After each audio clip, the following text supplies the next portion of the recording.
The Tariq Elite Radio Show. Hey, what's up? This is Mr. Locario, the bad boy of the dating game. Go to undeniablegame.com and get my free audio program, Undeniable Game, which teaches you 7 easy-to-follow tips on how to really attract beautiful women. The Undeniable Game audio program is absolutely free to download, so you have nothing to lose and everything to gain. Master the game and get your free copy at undeniablegame.com. That's undeniablegame.com. Check out this brand new book out right now called And That's Why I Enjoy the Pain, A Black Man's Informal Guide to Life. This book is a guide to understanding the soul of the black man from the perspective of author Odemian Jones. Now, Jones is an up-and-coming author, and his book is designed to give you some life lessons based on his experience, and these experiences can be used by the reader. Get the book right now at odemian.com. That's ODIMIUN.com. There's a brand new book out right now called I Was a Slave, Plight of a King. Now, this book is by author Race Cummings, and his book is a stark and unapologetic look at the state of our African-American communities and what, if anything, can be done about it. Mr. Cummings offers a keen perspective on black history in the pre-America days, black tragedies during the commissioning of our kidnapping and enslavement, and continuing tragedies after slavery. This is a very deep book, and you guys need to get it right now. This book talks about, are you a racist? Do you support your own black community? Have you been treated like a queen? The book goes real deep. You can get the book at Amazon right now. Go to Amazon and type in I Was a Slave, Plight of a King, and get it right now. Yo, you need to stop putting out low-quality music and visit legendarymix.com. If you are a rapper, a singer, a producer, or a label owner, then you should already know about legendarymix.com. That's the #1 online music mixing and mastering service. Take advantage of their low-cost, high-quality mix-downs and professional mastering services and prices while they're still low. Clients rate them as #1 for best price. With over 13 years of experience, they will deliver top quality results with great turnaround times. Contact legendarymix.com, mention Tariq Radio, and get half off on your mastering for your first mix down. Or call or text 347-565-5892 or email legendarymix1@gmail.com. The most intense new video game app has now arrived. A medieval kingdom has been plagued with chaos and disorder. An evil force has dominated the land. And now it is up to the bravest knights to fight back the demonic forces and bring justice to the kingdom of the Moors. Play the newest, most exciting Battlefight game app ever, Moorish Kingdom. Available at moorishkingdom.com. You are now tuning in to the King of Game, Tariq Elite, on Tariq Elite Radio. Put some respect on my name. What's going on, fam? Welcome back to the Tariq Elite Radio Show. And again, I am your gracious host. I am Mr. Tariq Elite Nasheed, also known as King Flex, and I am broadcasting live from Birmingham, England. I'm out here in the UK. I'm out here this week. We're going to do the premiere of, well, the European premiere. Excuse me. And y'all got to excuse my throat. The weather out here is a beast. It's cold as hell out here. I came out from Los Angeles. Out in Los Angeles, it was like 90 something. So I'm packing kind of light. I'm just assuming that it's going to be kind of warm over here. I got over here. It's freezing as hell. I still got to get me a coat. They got these tight European cuts. You heard of skinny jeans. They got skinny coats out in this motherfucker. So I can't be rocking the skinny coats. So I'm going to have some of my brothers take me to some of the spots to get something that has more of a loose masculine fit.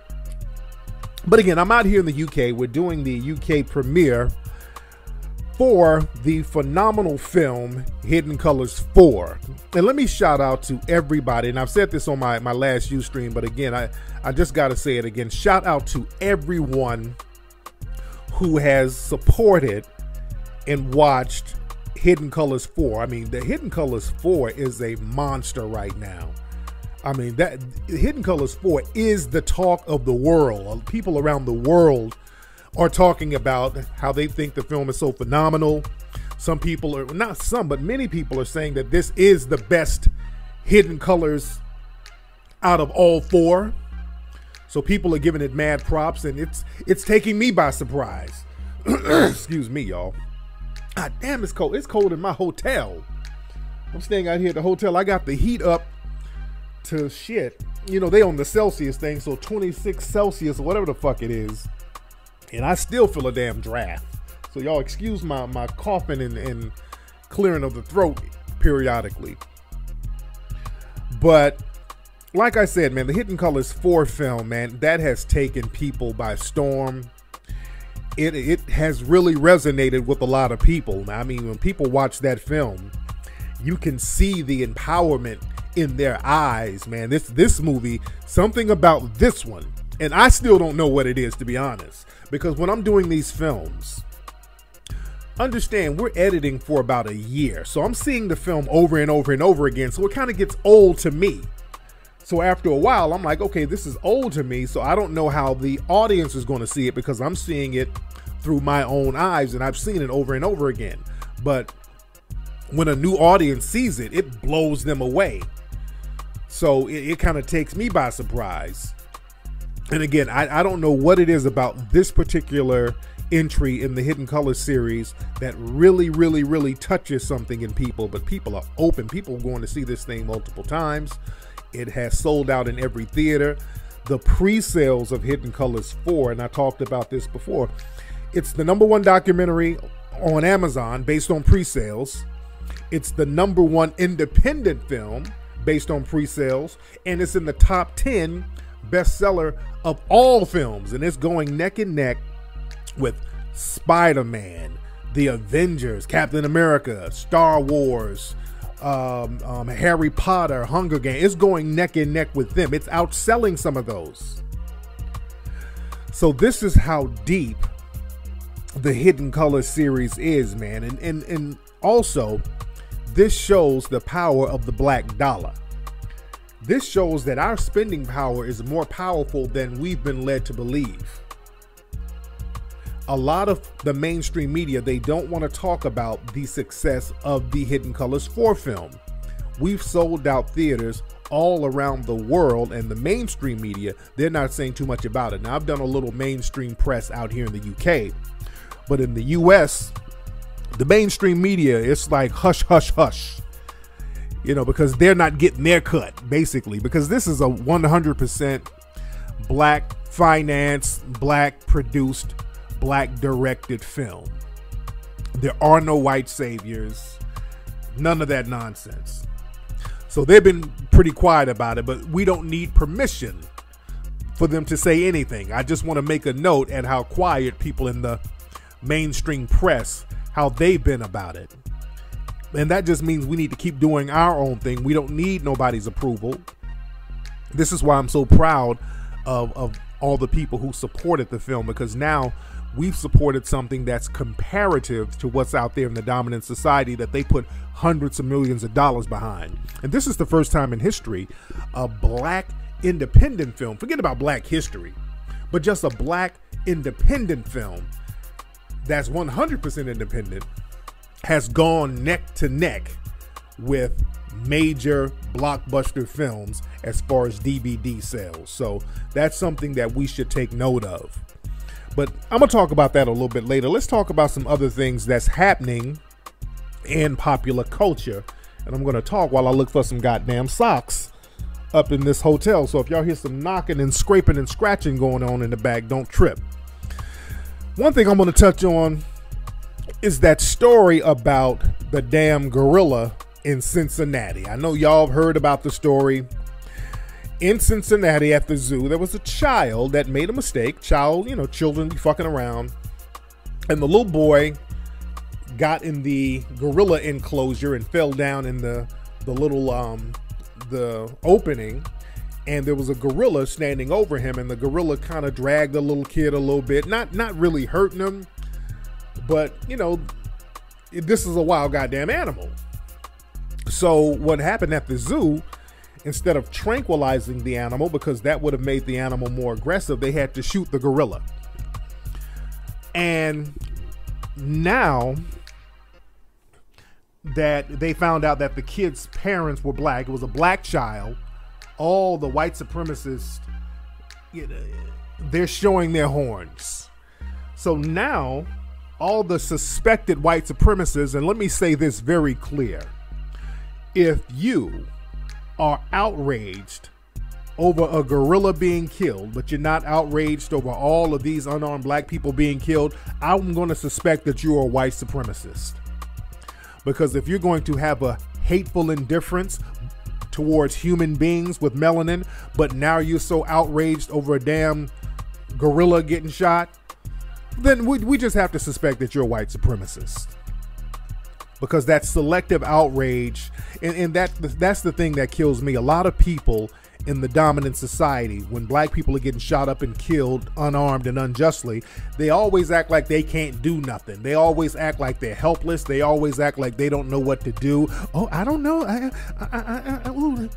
We're just going to have to let the court system handle it. I don't know. It's that whole naive, I don't know what to do, I'm helpless. Now let an animal get hurt. They know what to do then. They know how to sign petitions and rally against sponsors and sue people and file lawsuits. They know how to do shit when an animal is hurt. Leave a puppy in a goddamn car. Suspected white supremacists will go by your car and break the damn window. Get that fucking puppy out of there, buddy. You know, they'll go to action. They know what to do about an animal. But when black folks get shot, I don't know. I just need more evidence. I don't know. Is that stupid shit? So now everybody's outraged over the damn gorilla getting shot.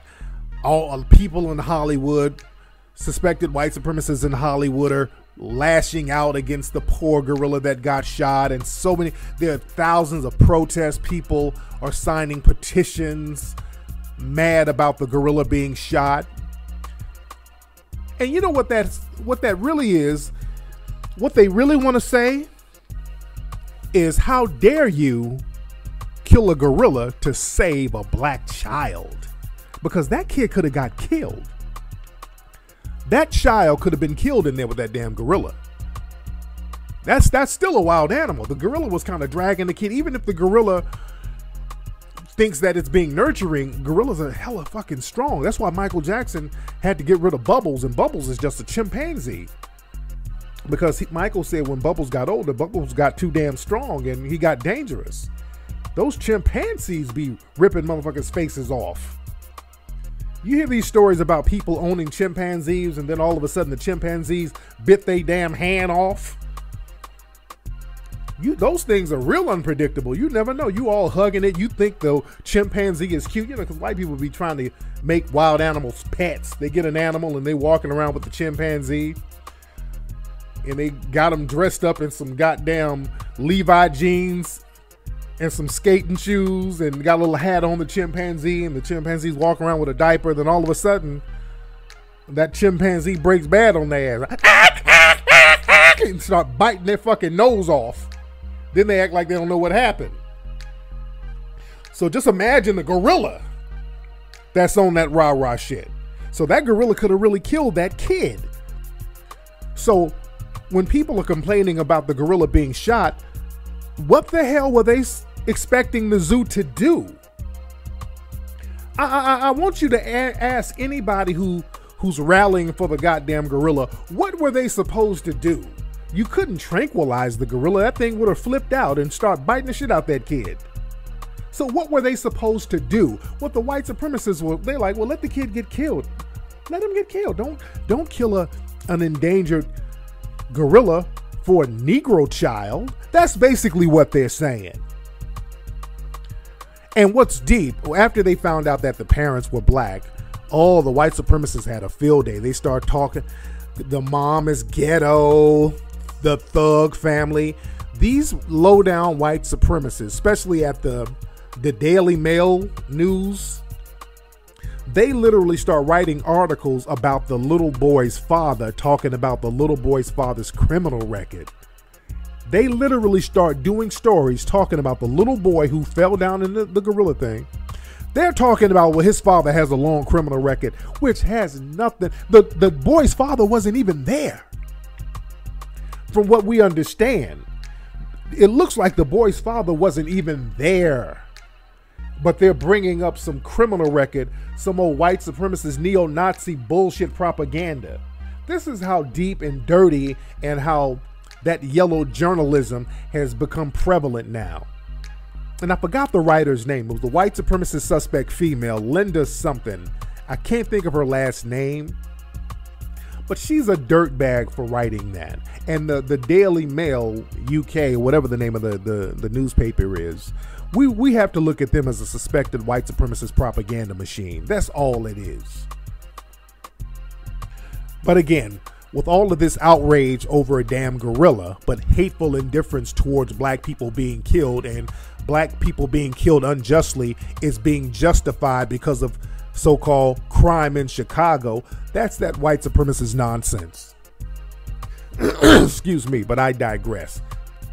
Hold on, let me see if I can turn the heat up in this goddamn room, man. Hold on. I'm trying to turn the heat up in here, man. This shit is freezing. All right, sorry about that, fam. If y'all ever come to the UK, man, bring some goddamn long johns, some overalls, and some Ugg boots. Because this weather will take you by surprise, man. I see why people be vacationing to Europe. Well, the weather here is always janky. And the food is kind of janky here, too. That's another thing. That's why I got to get around my Jamaican brothers and go to some of the Jamaican spots. That's when the shit is popping. You get around some of those brothers and go to the Jamaican spots, because the only thing that I really fuck with out here is the damn fish and chips. But other than that, the food is kind of janky. But I digress, ladies and gentlemen. Another thing I want to touch on, fam, that's going on in pop culture. The UCLA shooter. There was two shootings this week. A couple of public shooters. Some say mass shooters. There was a shooting down in Houston, Texas. This white guy went up in a store and just started shooting, started capping. And I forgot what his name was, but this was in Houston a few days ago. And the day after, out in Los Angeles at UCLA, there was a student that went in and shot his teacher and then killed himself. And they said it's a murder-suicide, and they had to lock UCLA down and the whole shebang, and the SWAT was out there. Now, what's interesting, because I've been getting a lot of white supremacist trolls. Just hit my page up today because I've been calling out their white supremacist bullshit. And shout out to all the white supremacist racist trolls. Your troll tears are so delicious. Oh, they're so delicious. I drink them and eat them with crackers. They're so good and salty. But one thing I noticed with these shooters, usually when the shooter's white, when they commit a shooting, all of a sudden they become an ethnic. You notice that? They're white until they commit a crime, and when they commit a crime, all of a sudden they're Hispanic. When they commit a crime, all of a sudden they're Latino. When they commit a crime, all of a sudden the white person becomes Middle Eastern. They focus on some type of ethnicity, and that's been a con game of white supremacy, because you can't really define what a white person is genetically. So that gives them an out to temporarily bow out or bow somebody else out of whiteness when it's convenient. That's a very slick trick of white supremacy that a lot of black people need to start catching. Like if a person of a certain hue, if they do something positive, the white supremacist structure will own up to them. But if they commit a crime, well, he's the Jew. It's that type of thing. So they've been doing the same thing with the shooter in Houston. That guy, they were calling him a Latino and making excuses, talking about, well, he had post-traumatic stress from being in the military. And then there's this UCLA shooter, and this is deep right here. The UCLA shooter, the guy who was shooting up the campus, all of the people who saw him, they kept describing him as a 6-foot-tall white male. And this is something that black folks are going to have to catch. The same thing happened with the San Bernardino shooter out there by Los Angeles a few months ago, where this guy went and shot up this job, and all of the witnesses kept describing it as some white males. They said it was a couple of tall white males dressed in black. Y'all remember that? They kept saying it was tall. They said it was a couple of tall white males dressed in black shooting up everything. Go back and listen to some of those interviews. Look at the first day of interviews when these shootings happen. There's always one description, then all of a sudden, the description of the shooter changes the next day. That's real funny style, ain't it? Because the San Bernardino shooter, all the witnesses were saying he was white, but then the next day, he became a Middle Eastern. It was a Middle Eastern dude, and he was a ISIS, and they tied him all in with Al-Qaeda and all this old bullshit. So that seems real slick. And the same thing that happened with this guy out here in UCLA. All of the descriptions were saying it was a tall white guy dressed in black. Everybody kept saying that. And then, all of a sudden, he's some brown-skinned East Indian Pakistani dude. So it's real funny style with these shootings that happen. They happen, people describe one thing, they hide the name, hide the identity, then all of a sudden, they pop up with some new identity and put that new identity out there. That's real funny style, and that's very suspicious. That's extremely suspicious, and we're going to have to start looking into that. Real heavy stuff. But another thing that's been happening is the Roots series, and that's what I really want to talk about on today's show. The Roots series is happening. They did a remake of Roots. The original Roots came out in the 1970s, I think 1977. And they've made a remake of it. And there have been mixed reviews about the Roots remake. There's been somewhat of a pushback. Now, Snoop Dogg, the great rapper Snoop, came out and he was like, look, I ain't fucking with that because I'm tired of looking at stuff where we're enslaved. And he made a very good point. He was talking about, I want to see some stuff where we win it. I don't want to keep seeing us being beat down and bogged down. We've seen enough of that. This is Snoop talking. And, we want to see something different. We want to see something more progressive with black films and all that. So he made a very good point. And there are a lot of people who like the Roots show. I seen one episode. I didn't see it all the way through. And it wasn't bad. I'm not knocking Roots because I was talking about it on Twitter. And some people were saying, oh, you shading Roots. No. Not shading Roots at all. The acting is great. The casting is great. Shout out to my brother, Will Packer, black man. He's one of the producers of it. The acting is phenomenal. Forrest Whitaker. So many good people. And I'm not knocking that. But my problem is this. We need balance at this point. We need balance at this point. And there's a lot of pushback because there's a lot of people on social media saying, hey, fuck this. Everybody need to watch Hidden Colors. So this has really brought up a discussion about Hidden Colors because you have a lot of so-called people in the black media who are praising the Roots series. But these so-called black media people have totally ignored Hidden Colors 4's success. Hidden Colors 4 is the #1 documentary. It's outselling Roots. Based on pre-sales. It ain't even out yet. And the pre-sales just because of word of mouth. And the reason why these so-called black media outlets are not saying anything about Hidden Colors 4 is because the white supremacists haven't given them the permission to do it. They haven't gotten permission because nobody white has co-signed it. And you got to watch all of these so-called black media people, which is just basically Negroes working for white corporations. You got to watch that because these Negroes try to be the voice of black America and they are not. All those people at Ebony and The Root and the black folks at Huffington Post and all that old shit, a lot of these people are just minions for the white supremacists. They can't think on their own. They do what the hell they told. And if they try to get too radical, they get reprimanded. And white mommy and white daddy have to give them permission on what to give props to. And they pretty much got permission to give props to the Roots series because that's on the History Channel. And the History Channel really controls the narrative. And you got to watch the History Channel because the History Channel is real slick. The History Channel is one of the reasons why I did Hidden Colors series, the whole series. Go back and look at Hidden Colors 1. In the very first scene of Hidden Colors 1, there's text that come on the screen. And in that text, it's a quote from me. where I talk about watching the History Channel. I was watching a television show about people who came to America before Columbus, and the History Channel literally went out of their way to ignore the African presence in America before Columbus. There's so much evidence of African people being here before Columbus. I mean, you got giant African heads all in South America and Mexico.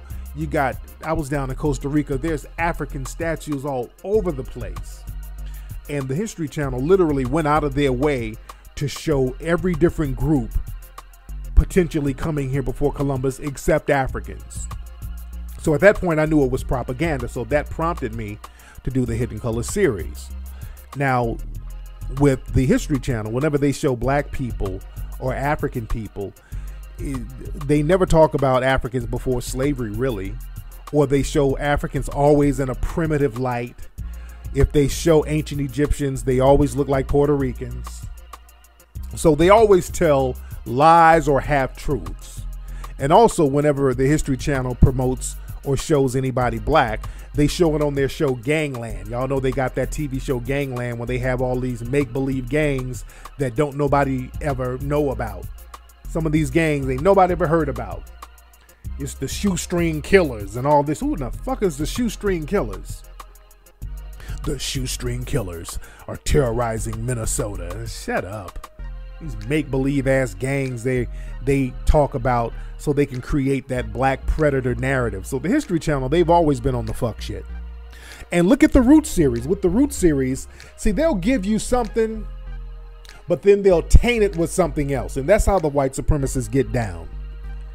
They'll give you something halfway constructive, but they'll taint it a little bit. So it's like, we'll give you some bottled water, but there's going to be a little bit of lead poisoning in there. Essentially fucking it all the way up. And that's kind of what they did with Roots. And I want y'all to catch this. In the very first episode of the new Roots series on the History Channel, and a lot of y'all didn't catch this, but this is where they got you. This is the trick bag right there. I saw the trick bag within the first 5 minutes. And they brought the trick bag out early so that a lot of people wouldn't catch it. In the first 5 minutes, I'm looking at the new Roots series, and they show an African village. They show some Africans over in Africa. Then they go out of their way to talk about how some Africans owned a whole bunch of slaves. Right there, that's where they got you. Right there is where they got you. They start going into the whole Africans sold other Africans narrative. That's where they got your ass. Because when they say that and don't put it in context, then they get you. So now they put out, well, these Africans had slaves and then they sold each other. So now whatever you see after that, when you see black folks on the slave ships getting beat up, and then they reach the plantation, they getting beat up, and the heads and feet getting chopped off and they getting abused. What they do is make it seem like, well, it's the Africans' fault for selling you. That's what they do. They make it seem like, well, all of this evil is happening to you because your African brother sold you. It's really their fault. And nothing is further from the truth. Understand, and whenever they try to use the African sold other African argument, well, Africa was already colonized at that point. Africa had already been invaded. So Africans were essentially forced to sell their war prisoners because they were warring. The Europeans were in the middle instigating the war and giving weapons to different tribes and giving them these offers they couldn't refuse. They basically said, hey, look, either you gonna get on these slave ships or you gonna help get that other tribe that you're warring with in the slave ship, but somebody's getting in one of these damn ships, so you just make a choice. So it was that type of thing. So don't let them make you think that the Africans enslaved other Africans, but we didn't have the chattel slavery. That didn't exist before European or the Arab. There was no reason to have a slave like that. Before the European or the Arab, we didn't have all that. And all that stuff about selling your children and your children being a slave, that didn't exist with African people. Raping your wife and all. No.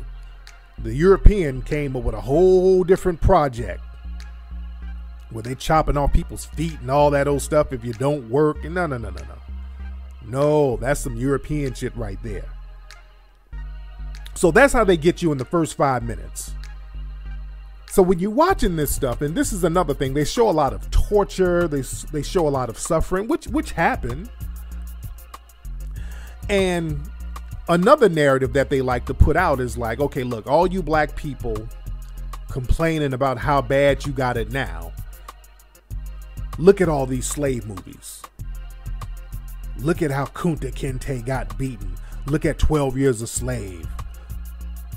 Look at all of these slave movies, because we're getting flooded with slave movies. I mean, it's slave back to back. So what they say is basically, look, you ain't got it too bad now. Look at how bad you used to have it. See, they show all the terror and the horror of slavery and then say, okay, now look, you got Obama now. Look, you got weaves and rims and weed. So you don't have it so bad. Look at how you used to have it. So if I were you, I'd stop complaining. You wouldn't want to go back to that plantation now, would you? So that's the game that they run on us. So the thing is, look, people, especially these Negroes who work for these white corporations, that's all on Twitter singing the praises of Roots and all. Oh, this is my history. Ooh, I love it. Oh, my history. Oh, this is my history. Look. We've done 4 installments, 4 full-length DVDs about African history. We don't have to rehash the same slave story over and over again. We don't. With the Hidden Color series, that's about 10 hours of non-stop African history, and about 10% of it has to do with slavery. And that's where a lot of the pushback is. So many people are pushing back against the Roots series because we know now too many people have seen Hidden Colors. So now people are like, wait a minute, why don't y'all tell the other story? Why don't you tell more of our history instead of the same rehash story? Because now people got the game now. People got the information now. So now there's a rejection of the same old narrative. And it's a justified rejection as well. But we don't have to rehash that same old story. And understand this about Roots. This is another thing. With Roots, for the most part, you're looking at the story from the eyes of those in the dominant society. See, a lot of people think that Roots, and this is the common narrative, so I will understand why people would think this. The common narrative of Roots is that author Alex Haley, who was a black author in the 60s and 70s, Alex Haley, as a matter of fact, wrote the autobiography to Malcolm X. One of the autobiographies. I think he helped out with that. So Alex Haley was a very well-respected black author. And Alex Haley, the narrative was that Roots was about his family. He traced his ancestry back to Africa, learned about Kunta Kinte and all that stuff. But the reality is, Alex Haley plagiarized that story. A lot of the stuff in Roots was plagiarized. It was a white guy who wrote that stuff. It was a white guy named Harold Courtlander. And he wrote a book called The African, which was basically a fiction novel. It was a fiction book based on his view and interpretation of what it was like on the slave ship and all that stuff. So it was coming from a white male's perspective. And Alex Haley, he plagiarized it. As a matter of fact, there was a court case. I mean, Alex Haley actually got sued and he had to settle out of court. He had to pay this guy over $500,000 for taking, some of the story for Roots from the man's book. The book was called The African. I think you can still get the book, The African. It might be on Amazon by Harold Courtlander. So you're looking at a story from the perspective of a person in the dominant society. So of course, those in the dominant society, when they tell our story, it's a story of suffering, degradation, abuse, being on the bottom, and learning how to have dignity while being on the bottom. See, that's the thing they give us. They give us the ass whoopings every time we see a movie about ourselves. It's constant ass whoopings, getting our heads beaten in, our legs chopped off, we're getting raped nonstop, which happened. But then they say, okay, well, you need to have dignity with all that. So what we like to do with the Hidden Colors series, we like to talk about stuff outside of that. What happened before that? Where did we go right and where did we go wrong? And those are the blanks that Hidden Colors fill, especially with Hidden Colors 4. With Hidden Colors 4, that's a great companion piece to Roots. Because I'm not knocking anybody for watching Roots. I would say watch Roots. I would say check it out. Enjoy the acting, understand it, but understand the game that they're trying to run and understand the narrative they're trying to leave you with. Is get your beatings with dignity. So I say watch Roots, but then immediately watch Hidden Colors 4 so you can fill in those damn blanks. Watch what happened after slavery, and then watch what happened before slavery, and watch what reasons we got caught up there to be enslaved in the first place, because that's another thing we go into in Hidden Colors 4, and that's something that the white supremacists, they don't like us talking about that. They don't like us talking about where we went wrong so we can rectify that and not fall for the same traps. And also, we definitely go into solutions. We're real big on the solution game. So a lot of people, again, are very justified in the pushback against Roots in favor of Hidden Colors. And you can watch both. And speaking of Hidden Colors, for those out here in the UK, join me this Sunday. I'm going to be out here. We're having a screening at the Millennium Point Auditorium. That is in Birmingham, England. All my London people, y'all can come on up. I thought the train ride from London was a couple of hours. It's only an hour train ride. So all my London people, I want to see you guys in the house this Sunday. It's going to be June 5th, this Sunday, 6 p.m. Go to hiddenscolorsfilm.com. Also, there's going to be a screening of Hidden Colors in Arizona. There's going to be another screening in Baltimore, again, at the Senator Theater. There's going to be a screening in Columbus, Ohio. All right. So I'm going to have all that information up on the hiddenscolorsfilm.com site. Go check it out. Go check out TariqElite.com. Again, everybody, if you don't have your pre-order, go to Amazon right now. Pre-order your copy of Hidden Colors 4 and just fasten your seatbelts, man, because that thing is going to take you on an emotional ride, an emotional, spiritual, and mental ride. You're going to really enjoy it. All right, fam, let me get up out of here, man. Let me put some thicker socks on out here in this cold ass weather. I'm going to chop it up with you guys. Hopefully I'll be able to do the Ustream show this Sunday. Hopefully I will be, because we're doing the screening Sunday. But anyway, y'all, I'm going to holla. Peace.